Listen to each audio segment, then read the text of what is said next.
Dear viewers of Pakshi.com, by Vetri from Pondicherry. Today, I am going to discuss the most important chapter, equilibrium. Equilibrium, under this, so let me give the two important examples. Equilibria are important in numerous biological and environmental processes. So equilibria are important in numerous biological and environmental processes. Specific example, 1. Equilibrium involving oxygen molecule and hemoglobin. Hemoglobin is the carrier of oxygen in our body. Another most important example is evaporation of any liquid in a closed container is an example, so we can get the equilibrium. These are the two examples, specific example to understand equilibrium. Okay. Now, what are the general characteristics of equilibrium? Let me discuss. Number 1. Equilibrium is possible generally in a closed vessel at a given temperature, specifically for gases. So, if you are taking a closed vessel at a particular temperature, generally equilibrium is possible, and specifically this is more suitable for gases. Number 2. Equilibrium will be dynamic when both forward and backward processes occur at the same rate. That is, a dynamic equilibrium will be obtained, or we can call it as a dynamic equilibrium when both forward and backward processes are having the same rate. The next characteristic. All the measurable properties of the system remain constant. This is another interesting characteristic of equilibrium. The next one. One of the parameters usually remain constant. This is also characteristic of equilibrium. The most important characteristic is the magnitude of such a quantity at any stage indicates the extent to which the reaction has proceeded before reaching equilibrium. This is another important characteristic.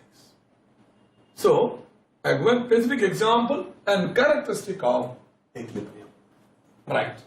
So, next let me discuss the equilibrium in physical and chemical process. I will discuss. What is equilibrium in physical process?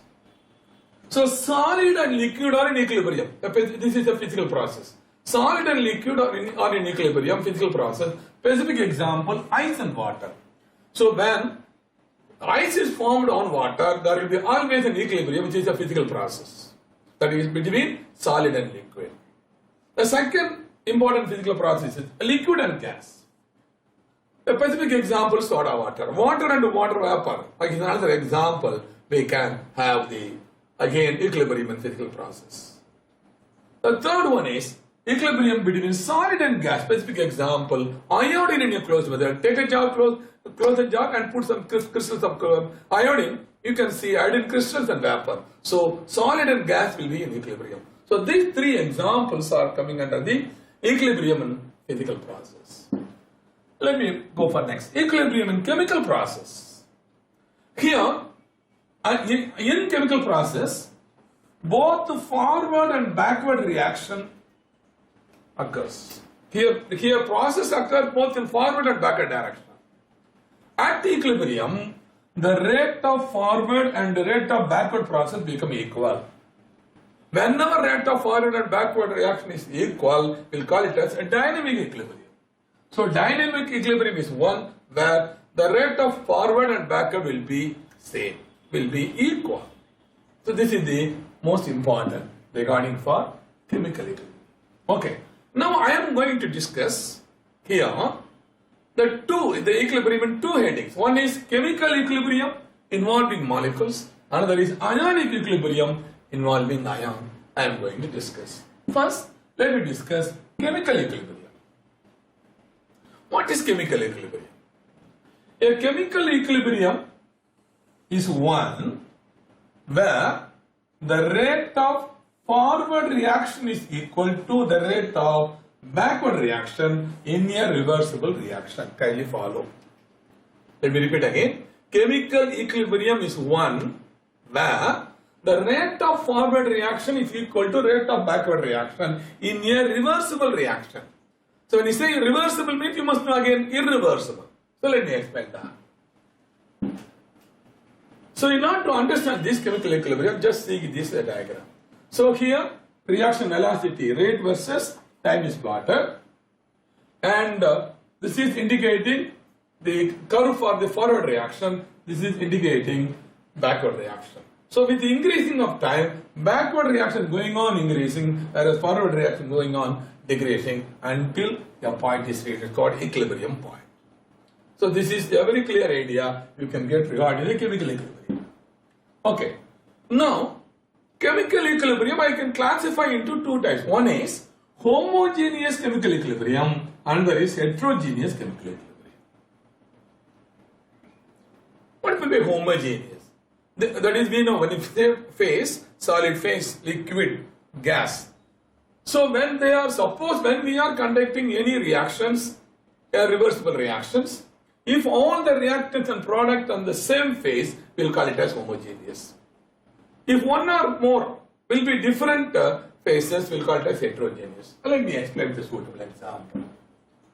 So that here I have given some 4 examples under homogeneous equilibrium. Specifically, gas I have taken. The first case, the formation of HI. This is the example. Formation of HI is a specific example of homogeneous equilibrium because 1 mole of hydrogen gas plus 1 mole of iodine gas reacts to produce 2 moles of HI gas. All the 3. Reactant left side, hydrogen and iodine reactants, right side product, 2 moles. So they are all in the same phase, that is gaseous phase. What is the delta H value? Delta H equal to minus 10.4 kilojoules. So minus and indicate this is actually an exothermic reaction. So another interesting homogeneous reaction is decomposition of phosphorus pentachloride. PCl5 in gaseous form on heating gives PCl3 and Cl2. All the 3, that is phosphorus pentachloride, here it is reactant, products are PCl3 and Cl2. All the 3 reactant product, they are in gaseous form. The delta H value indicates that is plus 87.9 kilojoule, that is it is an endothermic reaction. The next one, third example, formation of ammonia. So 1 mole of hydrogen gas reacts with 3 moles of hydrogen gas to produce 2 moles of ammonia gas. All the 3 they are in gaseous phase, same, homogeneous. What about the delta H value? It's also an exothermic reaction, minus 91 kilojoules. The last one is formation of sulfur dioxide from sulfur dioxide. So 2 moles of sulfur dioxide reacts with 1 mole of oxygen gas to produce 2 moles of SO3 sulfur dioxide gas. All the 3 reactant and product they are in gaseous phase, so it is coming under the homogeneous.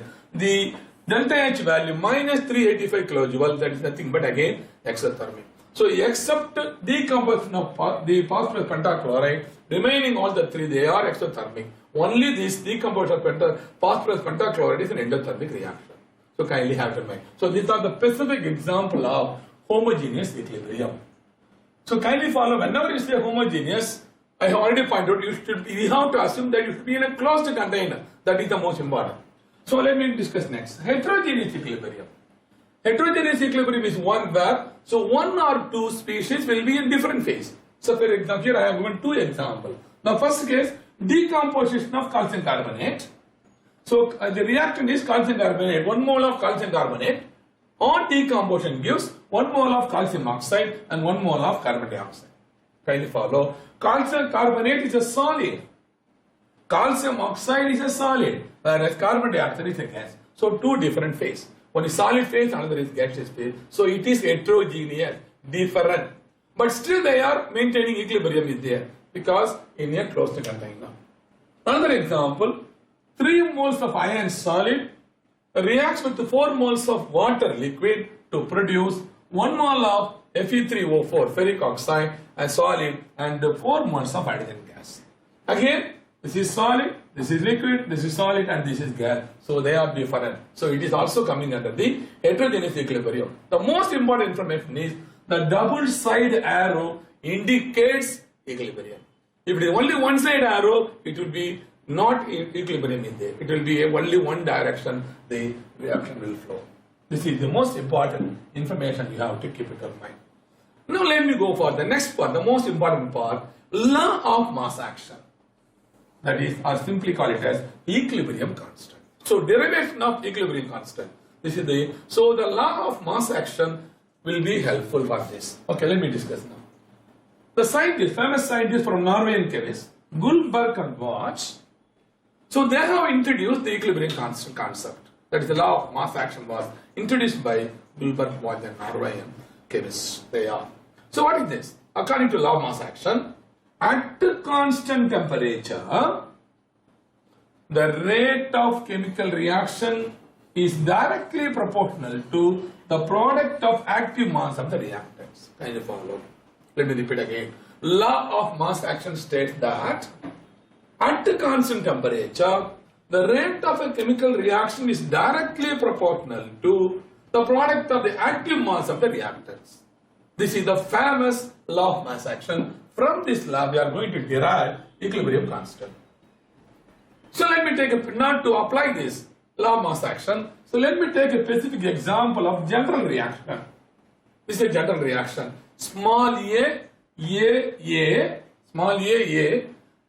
small b, reversible arrow, small c, and small d. What is the meaning of this? Small a moles of reactant A, B moles of reactant B reacts to produce C moles of product C and D moles of product D. This is a reversible reaction. So equilibrium is obtained. So we have to consider this is a general reaction. So for this general reaction, I am going to derive the equilibrium constant with the help of law of mass action. Kindly follow. So according to the law of mass action, we say very clearly the rate of forward reaction R of here is directly proportional to the product of the active mass of the reactant. So here A reactant A, B reactant B. So it is directly proportional to A to the power of A and B to the power of B. Small a, small b indicates moles, where A and B are active mass. Kindly follow, concentration. Right. So in order to equate this, I am introducing a constant Kf, proportionality constant. So Rf is equal to Kf into A to the power of A and B to the power of B. What is Kf? Nothing but a rate constant for forward reaction. Kindly follow, rate constant. So we are introducing it. It is a rate constant for forward reactions. So same way, similarly, suppose if you consider the products and product decomposed to give reactants, then we will call it as again the rate. So in that case, rate of backward reaction is directly proportional to again the concentration C versus C to the power of C and D to the power of D. Small c and small d are number of moles of products. So as in the previous case, so let me introduce a constant Kb, proportionality constant. What is Kb? Kb is equal to rate constant for backward reaction. So Rb equal to Kb into C to the power of C and D to the power of D. So we are getting two important equations. This is one, this is number two.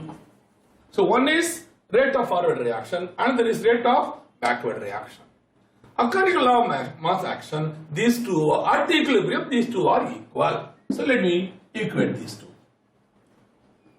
At equilibrium, rate of forward is equal to rate of backward. So I have already derived R of nothing but Kf into A to the power of A, B to the power of B. And Rb, rate of backward reaction, is again nothing but Kb into C to the power of C and D to the power of D. Where Ka, the rate constant for forward reaction, Kb, rate constant for backward reactions. So let me rearrange. So this equation I will rearrange. What way? That is Kf by Kb, that is nothing but C to the power of C divided by D to into D to the power of D divided by A to the power of A into B to the power of B. This is nothing but Kc. So I am introducing a new term Kc, equilibrium constant. Kindly follow. First one, that is Kf, the constant for forward reaction, rate constant for forward reaction, Kb, constant for backward reaction. So that ratio that is ratio. What is Kc now? Kf by Kb. This is the most important information. So the ratio of rate of forward reaction by rate of backward reaction, nothing but Kc, equilibrium constant. This is the interesting information we are getting from the law of mass action. So, okay, this is the idea. So now this is the generally we can applicable for the solids and liquids. Suppose in the case of gases, again I can use this same general reaction, a to the power of A plus B to the power of B, reversible arrows, C to the power of C and D to the power of D. So in that case, now instead of the active mass or concentration, I can use partial pressure to represent the equilibrium constant. So in the case of gases, instead of Kc, I will use another constant that is called Kp, equilibrium constant for gases. What is Kp? So instead of that concentration, now I am using now partial pressure. Pc to the power of Pc, Pd to the power of D divided by Pa to the power of A and into P to the power of Pb to the power of B. So this is that means the ratio of the partial pressures of products divided by ratio of the partial product or the pressures of the reactants. Simply nothing but Kp. So Kc and Kp we are getting from this. One is from the concentration, another is from the corresponding partial pressure.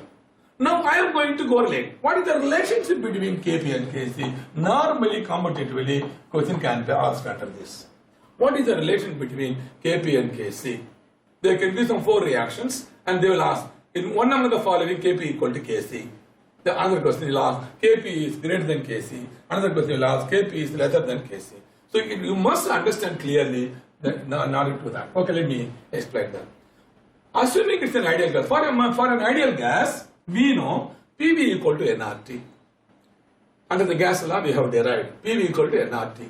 P pressure, V volume, N number of moles, R universal gas constant, T temperature. We know. So that what I can say, I will rearrange. That is, what is P from this equation? What is P? P equal to N by V into RT. N by V nothing but active mass. N by V nothing but active mass. So what my idea is, I want to introduce partial pressure instead of the active mass or concentrations. So that is my aim. Okay, let me substitute here. So for all, that is the A, B, C, D, that is reactants and products, I am going to introduce, instead of concentration terms, I am going to introduce partial pressure terms. So partial pressures of A, B, C and D are represented as, so Pa is equal to, that is A within square bracket RT. But this is, A is nothing but active mass. We have already derived. The same way Pb equal to B into RT. Same way partial pressure Pc is equal to C concentration C into RT. Same way Pd partial pressure is equal to D into RT. So we have already derived. What is Kp? We have already derived. So substitute these values in that equation, we will get Kp. Kindly follow. So we know for ideal gas, this is the equation. Kp is equal to partial pressures of C, partial pressures of D divided by partial pressures of A and partial pressures of D. So where Pc and Pd are products and Pa and Pb are reactants. So the ratio of the partial pressures of product divided by reactant, nothing but the Kp, equilibrium constant for a particular gases. Now, substituting, we have already shown, substituting the values of partial pressure in the above equation, that is substitute here Pc, Pd, P and Pb, will get another interesting information. So I am substituting, so first case, Pc I am substituting C into RT to the power of C, and D I am substituting Pa, Pd I am substituting as D into R to the power of D. The same way Pa I am substituting A into R to the power of A, and Pb I am substituting, that is B into R to the power of B.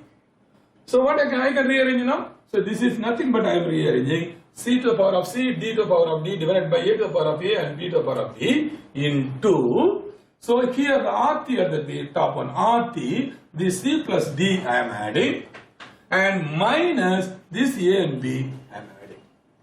So I will rearrange this equation, nothing but I am now representing another important equation, that is Kp equal to Kc into RT to the power of delta N.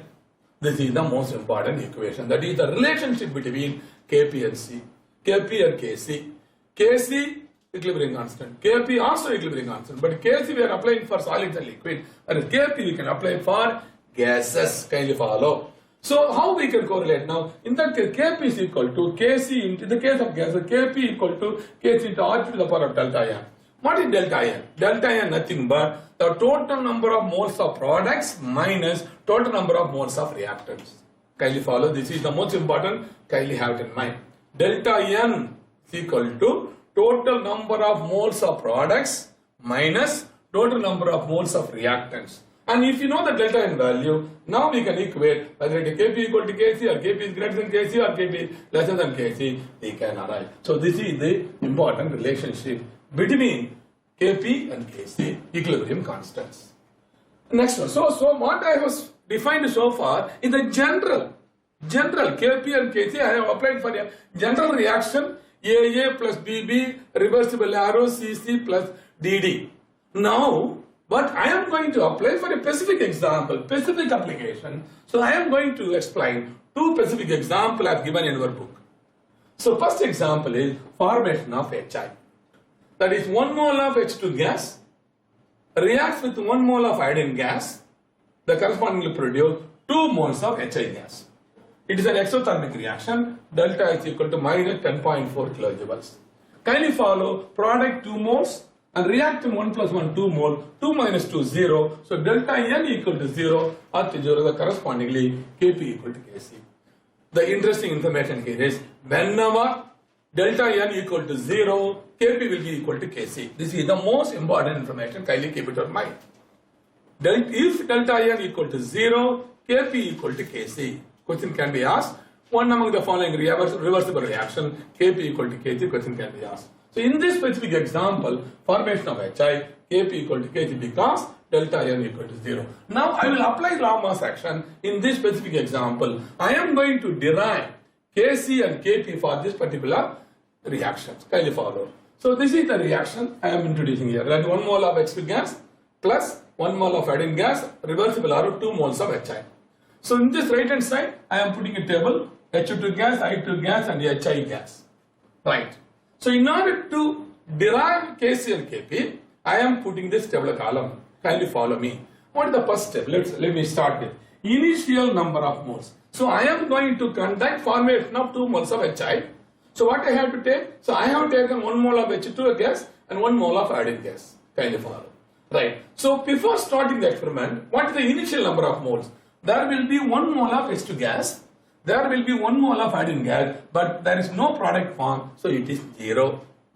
So before starting, initially, before starting the experiment, before starting the reaction, so initial number of moles will be H2 1 mole, I2 gas 1 mole, HI is 0, there is no product formed. Okay, let us assume now, X moles of H2 gas reacts with X moles of I2 gas reacts to produce HI. So how much it is used? X and X. So number of moles reacted at equilibrium. So it is indicated by X moles of H2 gas and X moles of I2 gas reacted. So HI it is not getting reacted, it is not formed. The second step also no. And third step, number of moles remaining at equilibrium unreacted. Number of moles remaining at equilibrium after reaction remaining. So total is 1 mole initially, X mole reacted, so remaining will be 1 minus X. The same way iodine, originally 1 mole, reacted is X, so 1 minus X. Now, what is the product side? HI. So X mole of H2, X mole of I2 combined, so 2X moles of HI is formed. This is the most important information, kindly have it in mind.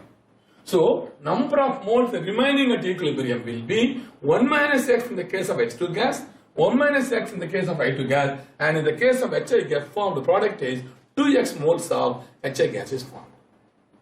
Now, the fourth one, equilibrium constant, the concentration at equilibrium, that here in this case concentration, active mass, that is 1 minus X mole divided by total volume of the container, gas, volume V divided by V.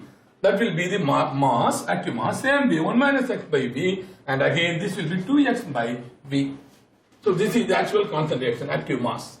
So we have now data, equilibrium, at equilibrium concentration, we have 1 minus x by V concentration of H2 available, 1 minus x by V concentration of I2 available, and 2x by V concentration of HI is available.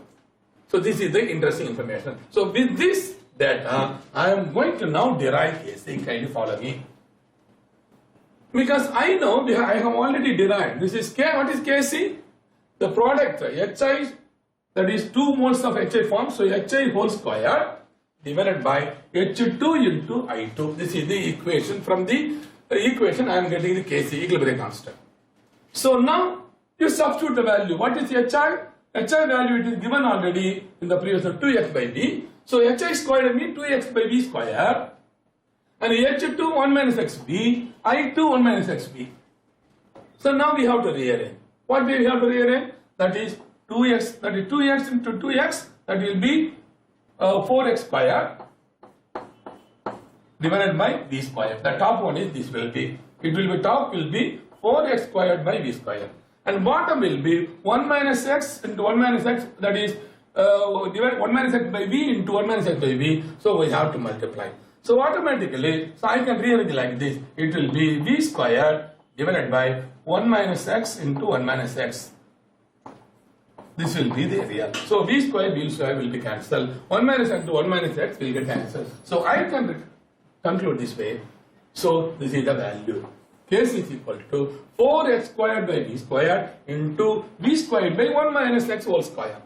So on again arranging V square will cancel. So I am getting the equation for formation of HI. Kc is equal to 4x squared by 1 minus x whole square. This is the interesting information. Kindly follow me. So for HI, so what is X? That is the amount of substance that is decomposed. So if X is known, Kc can be calculated. Problem can be asked. This is the interesting information for HI. So in the same way, I can also, now one more information. Suppose in this case, the A and B, that is H2 and I2, I am taking equal concentration. 1 mole, 1 mole. Suppose if they are different moles, it is not 1 mole, 1 mole. If they are different mole, and the equation takes another form. If the initial concentration of H2 and N2 are equal to A and B moles, respectively, then correspondingly, we cannot equal, we can substitute this equation. Kindly follow. Simply, we can get, well, that is Kc equal to 4x squared by A minus x into B minus x. This is the way we have to introduce. Kindly follow the interesting information. Next one. Now I am going to derive Kp in terms of x now. First I have derived Kc, now I am going to derive Kp again in terms of x. Okay. Again, as usual, we know the equation. H2 plus I2 gives 2HI. As same, this everything is same. Kindly follow. Now, initial number of moles, 1 mole of H2 gas, 1 mole of I2 gas. Again, 0. That's no product form. This is initially we are starting. The next is number of moles reacted. As in the previous case, X moles of H2 gas reacted, X mole I2 gas reacted. So here, nothing is reacted. No product is formed. Now, at the equilibrium, what is the remaining moles? After reaction, what is the remaining mole? So 1 minus x is the remaining moles of H2. Initial one, reacted x, so 1 minus x is the remaining, unreacted. The same way, iodine gas, 1 minus x is the unreacted. And now, the product formed is 2x. So this is the case in the at equilibrium. Now, again, equilibrium concentration. Now kindly follow, instead of active mass, now I will say total number of moles here I will consider. That is the only difference, kindly follow. In the case of Kc, I will use active mass, that is the corresponding mole by V, but in this case simply will add the mole, that is the only difference. So what happened now, in this case 1 minus x for H2, 1 minus x for I2, 2x, simply if I add, nothing but, so minus x, 2x will be cancelled. So 1 plus 1, answer will be 2. Total number of mole will be 2. So now the substitute this value, I will get the, that is partial. So I have to substitute for partial pressure this value. So this is the corresponding reaction. H2 gas 1 mole plus 1 mole of I2 gas, reversible arrow to give 2 moles of H2. But we know what is the according to law of mass action? According to law of mass action, we know what is Kp? Partial pressures of Hi to the power that is the power of 2 divided by partial pressure of H2 and partial pressure by 2. This is the partial pressure. So substitute the value that I have given here, we have already calculated in this equation, we'll get the idea. So what I am using now? Partial pressure of hydrogen 1 minus x2 into P. Because this is the mole fraction, this is the total pressure. Kindly for this is partial pressure, the most important equation which we have come across already under the gas laws. Partial pressure is equal to mole fraction into total pressure. That is the important. So this is the mole fraction and P is the total pressure. That is interesting. So this is partial pressure of H2 equal to that is mole fraction of H2 into P, total pressure. Same way, partial pressure of I2 is equal to 1 minus x by 2 into P. The same way, partial pressure of Hi equal to 2x by 2 into P. But in this case, in the equation, it is P Hi whole square. So I am introducing here also square means, so 2x by 2 into whole square P square. So by substituting here, the corresponding for H2, corresponding for I2, this is for Hi whole square. So by substituting and crossing, I am getting the same equation, that is 4 squared by 1 minus x square. This is for Kp, again equilibrium constant in terms of partial pressure. Kindly follow. In this case again, the most interesting information here it is, I have already informed you, if delta n equal to 0, Kp equal to Kc. So Kc we have derived nothing but 4 squared by 1 minus x square. The same way, Kp also 4 squared by 1 minus x square. This is the very interesting information. Right. So this is the case. Now this is a specific example I have taken for delta n equal to 0. Now I will take another example where that is Kp equal to Kp is greater than Kc. Specific example here, decomposition of PCl5 is also given in our textbook. Decomposition of PCl5 is again a specific example of homogeneous equilibrium. So again I am going to calculate equilibrium constant, that is Kc and Kp. I am going to calculate in this specific reaction. As is the case, the delta S equal to 87.9 kilojoule is an endothermic reaction. So forward, decomposition, endothermic, reverse, exothermic. So in this case, what is delta N? See here 1 mole of PCl3, 1 mole of Cl2, that means 2 product minus 1, it will be nothing but 1. So delta N is equal to 1. So automatically Kc into RT, that means Kp will be greater than Kc. This is the condition. If Kp is greater than Kc, what is the Kc value, what is the Kp value? I will show you now, specifically I will derive now. Kindly follow. It's very simple. We have to follow similarly as in the case of H2 plus I2 gives 2Hi, same thing. Same procedure we have to follow. But carefully we have to substitute proper concentration term. Okay, let me start now. So now first I am going to discuss for Kc.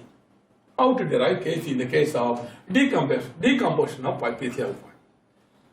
So this is the specific example. 1 mole of PCl5 gas on decomposition gives 1 mole of PCl3 gas, 1 mole of Cl2 gas. Okay, so here PCl5, PCl3, Cl2 gas. Right, initially before starting the experiment, so 1 mole of PCl5 is available. So no PCl3, no Cl2, 0, 0. This is initial before starting the experiment. Okay, now how much we are going to react? So number of moles reacted. Only X moles of PCl5 decomposed. So let us assume now X is the corresponding degree of decomposition. So it is X moles decomposed.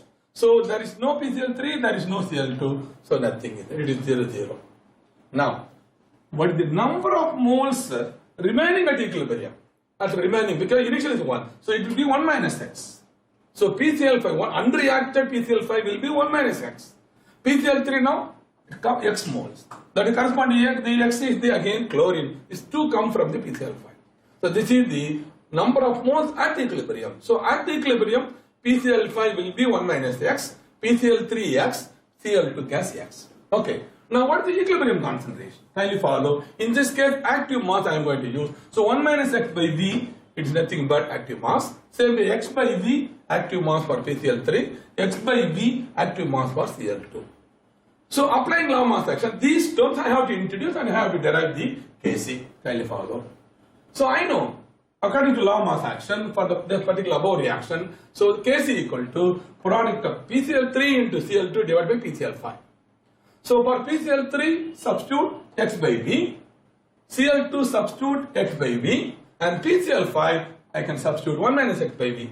On rearrangement, I can get the value X square divided by V square into the V will come up. So it is V divided by 1 minus X. So V cancel. So I am getting the equation as Kc equal to S squared by V into 1 minus X. Very interesting information I am going to give. Kindly follow the students. In the case of formation of HI, where Kp equal to Kc, that is delta N is 0, there is no other term is involved except the X value, but here the volume, important term is involved. It is volume dependent when Kp is greater than Kc. Kindly follow. So Kc is equal to S squared by V into 1 minus X. So additional to X, the degree of decomposition, here V volume is involved. This is the most, so this reaction is volume dependent. Kindly follow me. Okay. The same way, I can derive Kp for the PCl5 again, decomposition of PCl5. So I can go fast again because we know the procedure.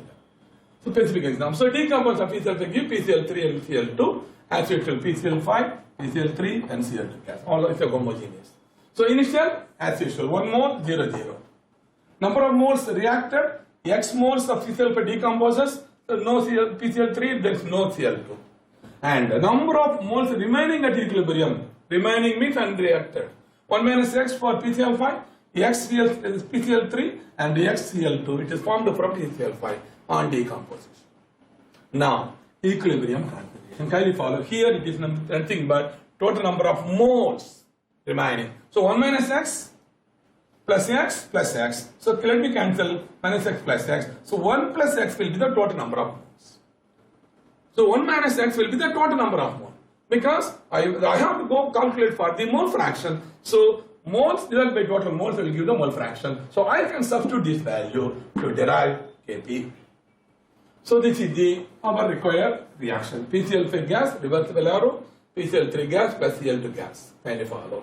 Now, so from this, according to law of mass action, I can write now Kp equal to PCl3 into PCl, that is Cl2, partial pressures of PCl3 and partial pressure of Cl2 and partial pressure of PCl, that is correspondingly PCl5 concentration, that is here Kp equal to, wait a minute, Kp right. So because we are discussing Kp, so this is the partial pressures of PCl3 into partial pressures of the correspondingly Cl2. This is partial pressures of PCl5. Now, so that is equal to Kp. So that substitute this partial pressure of PCl, that is corresponding PCl3, that is nothing but X by 1 minus 1 plus X into P. The corresponding the partial pressure of Cl2, X by 1 plus X into P. The corresponding PCl5, 1 minus X by 1 plus P into P. So rearrange, you will get the value. Correspondingly, we will get the Kp equal to X square into P square divided by 1 plus X square into 1 plus X divided by 1 minus X into 1P. So by rearranging, I can get the final value Kp equal to S squared into P divided by 1 minus X squared, or approximately I can get Kp is equal to approximately X squared into P. Kindly follow. In this equation, Kp, pressure is involved.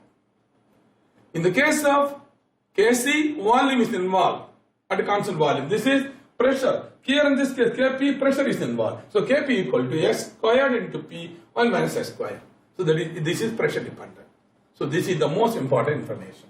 So in this, when delta N is not equal to 0, then this, depending upon the nature, it will involve either volume term will be involved or pressure term will be. That means it is depending on pressure and depending on volume. So I have derived in both cases the Kp and Kc I have derived. So with this idea, let me go. What are the characteristic features of Kc and Kp? This is the most important information. So kindly follow me. Before entering into this characteristic, I want to give again recollect one important information. So whenever you see any reversible reactions, homogeneous reaction. Find out delta n. If delta n equal to 0, Kp equal to Kc. If delta n equal to 1, Kp will be greater than Kc. If delta n less than 1, correspondingly we can think of that is Kc is greater than Kp. This is the interesting information. Depending upon the requirement, you have to say. Okay. Now, what are the characteristic features of Kc and Kp? Equilibrium constant. 1. Equilibrium constant is applicable only when the concentration of the reactants and products have attained that equilibrium state. So, the equilibrium constant is applicable only in the equilibrium. Only after attaining equilibrium. In all other cases, we cannot apply. The word itself, equilibrium, it is given. So, Kc and Kp you can apply only for a reversible reaction, not for irreversible. This is the most important characteristic. The second one. The value of equilibrium constant, Kc or Kp, is independent of initial concentration of the reactor. This is the most important. It is independent of the initial concentration of the reactant or products. It is not depending on the concentration of products. It is not dependent on the concentration of the reactants. It is independent of initial concentration of the reactant and product. This is another important characteristic of equilibrium constant. And third one. The value of equilibrium constant depends on temperature. This is a very, very interesting information. It purely depends on temperature. The fourth one. The value of equilibrium constant for reverse reaction is equal to the inverse of the equilibrium constant for the forward reaction. This is another interesting information. The value of equilibrium constant for a reverse reaction is equal to inverse of the equilibrium constant for the forward reaction. So if you know forward reaction, we can calculate backward reaction. If you know backward reaction, we can calculate for forward reaction. This is the interesting information. That is, the value of equilibrium constant for a reverse reaction is equal to inverse of the equilibrium constant for forward reaction. This is the most important information. So, this is the very, very interesting characteristic of equilibrium constant. The next, I am going to the another most important information I want to give. That is predicting the direction of reaction. So, we are conducting a reaction. So now can we predict whether the reaction move toward forward or backward, or it will attend it when start. So all this information, can we predict the direction, whether we will go for forward direction or backward direction? We can. So let me explain that one. The equilibrium constant, the general term K, or in terms of Kc or Kp also we can. Kp I can use for gases. And the another term I am introducing, reaction quotient. Reaction quotient, Q. Kindly follow, I am introducing Q for here. It's called the reaction quotient. As is the case of using QC and QP I can use. So, the equilibrium constant and reaction quotient Q help to predict the direction in which a given reaction proceeds at any stage. Kindly students, don't confuse yourself. So, when we have to apply K, when we have to apply Q. If any reversible reaction, after attaining equilibrium, we have to apply K, Kc or Kq, Kp. If the reaction is not applying, it's not attaining equilibrium, then we can apply Q. This is the only difference. This is the only difference. Kindly follow. Okay, let me go to the next one. Second step.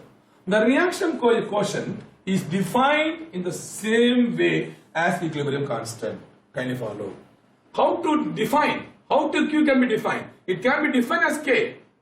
As in the case of Kc, as in the case of Kp, I can define the same way, except, what is the condition? Except that the concentrations are not necessarily equilibrium values. So we should not use the equilibrium value. We need not use equilibrium value. It may be initial, it may be middle, it may be after. So wherever it is, when you are mentioning whatever may be the stage, you find out the concentration and introduce. That is nothing but Q. This is the important difference between quotient and reaction quotient and the equilibrium constant. Okay, let me go for the next.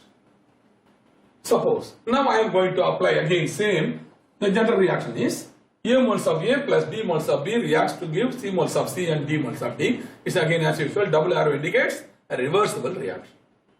For this reversible reaction, I am now indicating QC. Just like Kc. Kindly follow Kc, we can apply only for equilibrium state. But if it is not in equilibrium, I can apply Qc. That's the only difference. So Kc equal to, as usual, C to the power of C into D to the power of D. divided by A to the power of A and B to the power of B. This is QC, reaction quotient. Okay, now, so now condition. Our idea is we have to predict the forward reaction backward.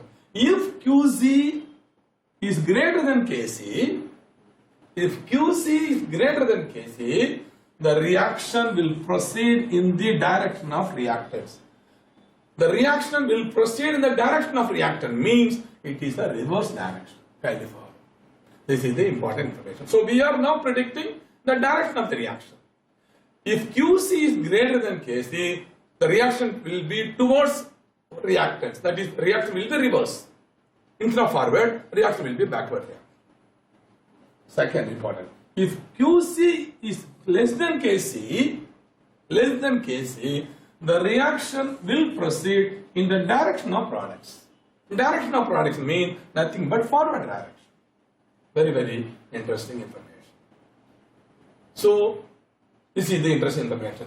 So, if QC is lesser than KC, the reaction will proceed in the direction of product, forward reaction. Third condition, if QC equal to KC, nothing but at equilibrium, the reaction mixture is already at equilibrium. So kindly follow, very, very interesting. So we are now predicting the direction of reaction with the help of equilibrium constant. One is at the equilibrium constant Kc. Without equilibrium, we are using reaction coefficient. This is the interesting information I want to give. Okay, let me go to the next one. A relationship between K, Q and G. This is the another interesting information you must know in this. K, equilibrium constant. Q, reaction quotient. And G, free energy, gives free energy. We have already discussed under the thermodynamics. Under the thermodynamics, I have already discussed. Yes, entropy was introduced to define the disorder of a system. But the change in entropy is very difficult to measure in the case of that is an open system. For a system and surrounding, it is not possible to measure the entropy. So delta S we cannot measure. So in order to calculate the spontaneity, in order to determine the spontaneity, Gibbs introduced G value. That's called Gibbs free energy. Okay. Now I am going to give a relationship between equilibrium constant K, reaction coefficient Q, and Gibbs free energy G. Let me give information. Kindly follow me. According to thermodynamic equilibrium, this is the famous equation, delta G equal to delta G naught plus RT ln Q. Delta G, free energy change, delta G naught, standard free energy at standard NTP, or universal constant T temperature, and Q is the reaction coefficient. Suppose we know the thermodynamic parameter we have discussed. If delta G equal to negative, that is degrees minus, then the reaction is spontaneous. We know this factor, we know it from the thermodynamics. If delta G equal to negative, then the reaction is spontaneous and proceeds in the forward direction. Okay. If delta G equal to positive, then the reaction is non-spontaneous, that it proceeds in the backward direction. Non-spontaneous. Okay. If delta G equal to 0, the reaction is equilibrium. This is the information we are getting from thermodynamic parameter, that is delta G. Okay, let me introduce this value in this equation. I can now give some more information. At the equilibrium, delta G equal to 0, then automatically Q equal to K. Can you follow? So in this case, delta G equal to 0 means I can rearrange delta G naught plus RT ln K. So I can rearrange RT ln K equal to minus delta G naught. So delta G naught I am bringing the other side. So RT ln K equal to minus delta G naught. So ln K equal to minus delta G naught by RT. So taking antilog on both sides, I am getting another equation. K equal to e to the power of delta G naught by RT. So thus, the reaction spontaneity can be interpreted in terms of the values of delta G naught, standard enthalpy. If delta G is less than 0, that is negative, then minus delta G naught by RT will be positive. If this is positive, means e to the power of delta G naught RT should be greater than 1, making K is greater than 1, which implies spontaneous. Can you follow? which implies spontaneous. That means if k is greater than 1, which implies spontaneous. So what the final conclusion is, the equilibrium constant is greater than 1, that is, which implies that the reaction or process will be spontaneous. The same way, if delta G greater than 0, that is negative, then minus delta G naught by RT equal to positive, that is negative. So e to the power of minus delta G naught by RT will be less than 1, making K equilibrium constant less than 1, which implies non-spontaneous. So the final conclusion is, if K is greater than 1, the reaction will be spontaneous, process will be spontaneous. If K less than 1, which implies non-spontaneous. This is the very, very interesting information in all the chemical equilibrium. This is the most important information. Now, let me go for the next important information here. Lee-Chatelier principle. Lee-Chatelier-Prawn principle. This is again the most important. That is, this is introduced to explain what are the factors which influence equilibrium. This principle was introduced. Let me explain now. If a system in equilibrium is subjected to a change in temperature, pressure or concentration, then the equilibrium is shifted in such a way to nullify the effect of change. This is the most important information. This is called a Lee-Chatelier-Prawn principle. Let me repeat again. If a system in equilibrium is subjected to change in temperature, pressure or concentration, the equilibrium is shifted in such a way as to nullify the effect of change. This is the most important principle called Lee-Chatelier-Prawn principle. Okay, let me not explain that. So let me say now, I am going to discuss these factors affecting equilibrium. And what are the factors which will affect equilibrium? The effect of concentration. Number 1. Effect of pressure. Pressure or volume. Effect of temperature. The effect of catalyst and the effect of any foreign material, inert gas addition. So these are the factors normally affect the equilibrium. So with the help of Lee-Chatelier principle, I am going to explain what way concentration will affect the equilibrium, what way pressure and volume will affect the equilibrium, what way temperature will affect catalyst and inert gas addition will affect. Let me explain now. So I will take here two specific examples I have already derived. One is formation of HI, another is decomposition of PCl5. So here I will take decomposition of PCl5 to explain the effect of all these things. First let me take this one. Kindly follow, this is the most important commodity point of view question can be asked. So whenever you are looking any chemical reaction, immediately you have to predict what is delta N. Delta N in this case 1. Kindly follow. That is right side product 2 moles, left side 1, 2 minus 1, 1. So a delta N equal to 1. So delta N 1 equal to mean automatically Kp is greater than Kc. This is the immediately it has to come to your mind. Then just see this is delta H equal to positive. So this is an endothermic reaction. So you are, by looking into the chemical reaction, immediately you are getting two important information. One is delta N, another delta H value. So with this idea, now you have to enter. Okay, here, kindly hear now. Increase of concentration of PCl5, here reactant PCl5, product PCl3 plus Cl2. Increase of concentration of PCl5 will favor forward reaction. And increase of concentration of either PCl3 or Cl2 will favor backward reaction. So if you increase the concentration of PCl5, forward reaction is favored.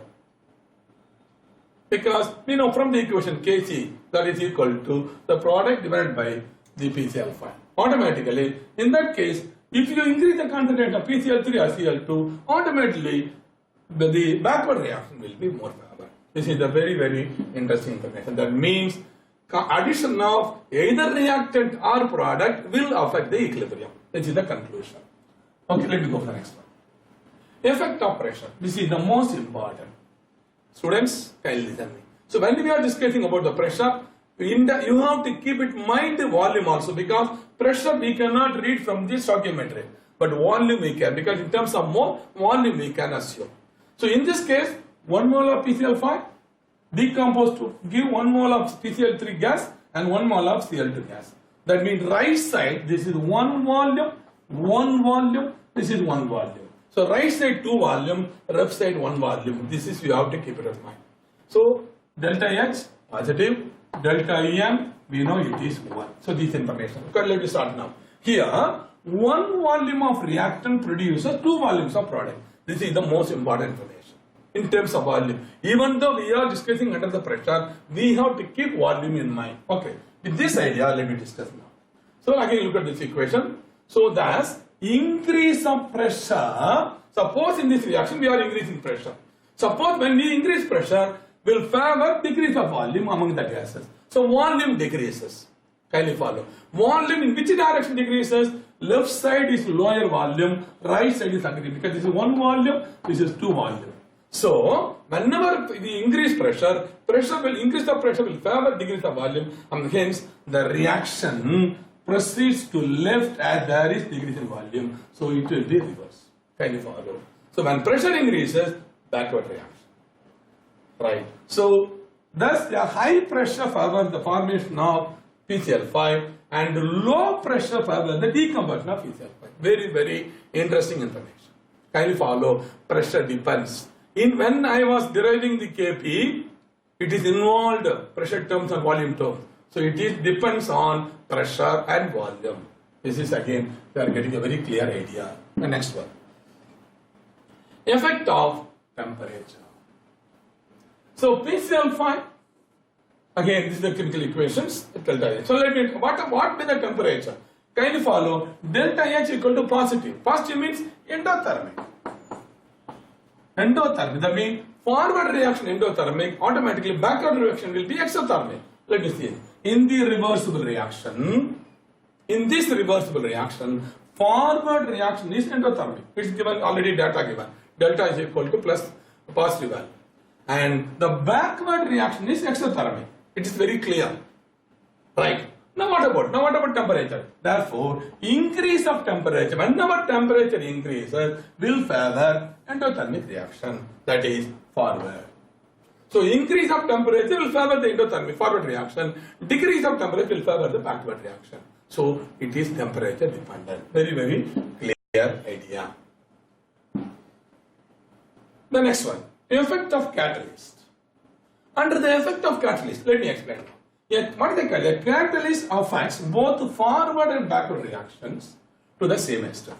This is a characteristic of a catalyst. So it does not change relative amounts of the reactant and product at equilibrium. It is not changing the concentration. It affects both forward and back reaction. It will accelerate, that's all. Okay. The values of Kc and Kp are not affected. However, the equilibrium is attained quickly in the presence of a catalyst. This is the characteristic of catalyst. Okay.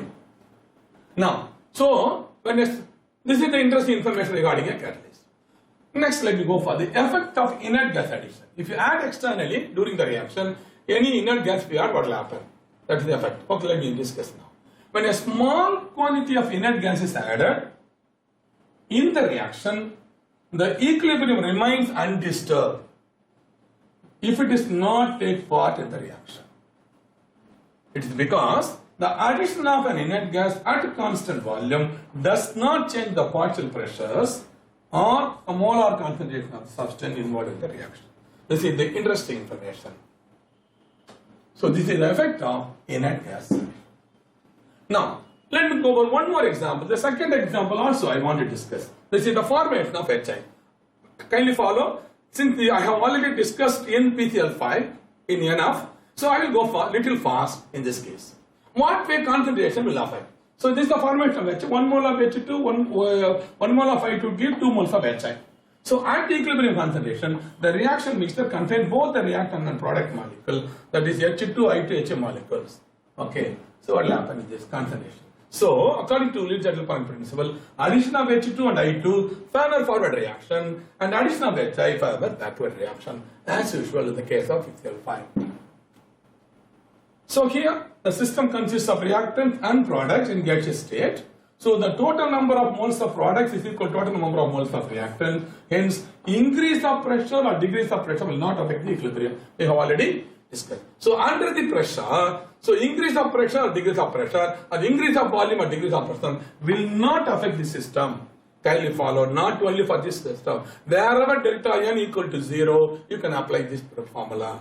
Because when we are deriving, no pressure term, no volume term is involved. So the pressure will not affect the equilibrium in this case, specifically when delta n equal to 0. Now coming for the effect of temperature, this is another interesting. Kindly follow, this is the formation of pH molecule, but delta H value is an exothermic minus 10.4 kilojoule per mole. Here forward reaction is exothermic, it is given data, so automatically backward reaction is endothermic. So when the temperature is raised in a chemical equilibrium, the endothermic reaction will be favored. That is the backward reaction. Kindly follow. Forward reaction is exothermic, backward is endothermic. So when you increase the temperature, favors backward reaction. Decrease the temperature, favors forward reaction. So temperature will affect the equilibrium. This is the information. So similar in the equilibrium, that is in this case, equilibrium, if the temperature is lower, exothermic reaction, that is forward will be more favored. I have already explained here. So this is the interesting information regarding for the correspondingly the effect of temperature. So I have explained, that is a Lee-Chatterjee principle I have explained. So now I hope I have discussed what is chemical equilibrium, what are the types of chemical equilibrium. I have derived equilibrium constant, law of mass action. I have derived Kc and Kp. In two cases I have derived generally and specifically I have derived. And I have applied that is Lee-Chatterjee principle for two examples. What way the effect of concentration, pressure, volume and temperature, catalyst and inert gas affect the equilibrium I have discussed. I hope you have enjoyed the lecture. Thank you.